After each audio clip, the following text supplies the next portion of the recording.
आरो फैसा राननाया दानि पलिटिकेल लिडारफोरनि अक्सिजेनसो बरगयारि दिस इज कल्ड मेनेजमेन्ट दीपक यस नोंथाङा जेसेबांखि हब्राया मानो जेसेबांखि बाब्राबा मानो जों नोंथांजों दिनै चेलेन्ज खालामनो रेडि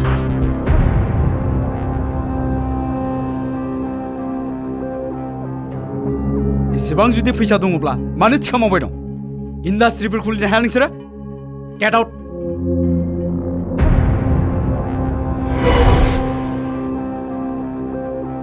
मुङा जेरै सैमा जेरावनो मेरावनो आथिं थिखांनानै हासुग्रा आखलाबो बिदिनो नामाब्रा नोंनियालाय आइ गथ' I love you Sona I love you too Sona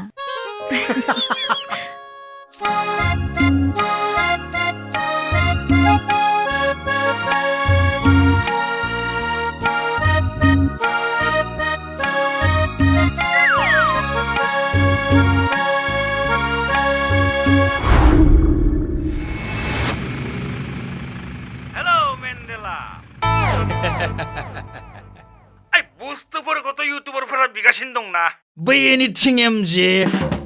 Pranjal Narzary प्रकाश नार्जारि मोना हाट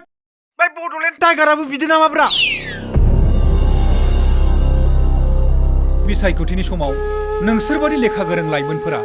रां लानानै गावनि मोन्थायखौ फाननो नागिरनाया गावनि आरो हारिनि इयुनखौ फाननो नागिरनाय जायाखै होमबा बे नोंसोर गामिनि दालांखौसो मावनानै होनो नागिरदों आङो आरो बे दानसेनि गेजेरावनो बे खामानिखौ मावनाय जागोन है जोंहा बिदि लामा दालांजों जेबो सोमोन्दो गैया सार गोदोनिफ्रायनो औवा जेनलाबजों बारबोबाय जों दुखिया मानसि फुजानि मुङाव 1500 हरबानो जागोन सार मा साख्रि नांगौ आमायजों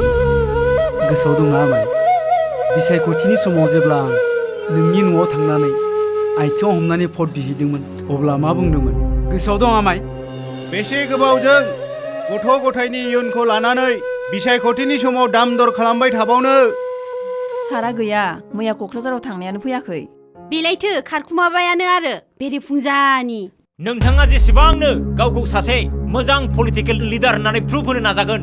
एसेबांनो रायजो राजाफ्रा नोंखौ सासे रोंगौथि गैयै आनफिटेड लिडार होननानैसो रेकगनाइज खालामगोन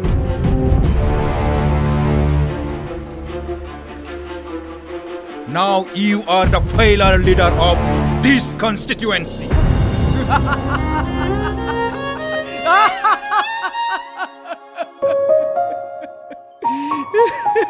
फैबासो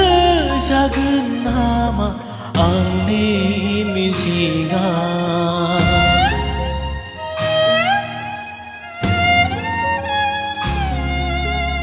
आद्रासो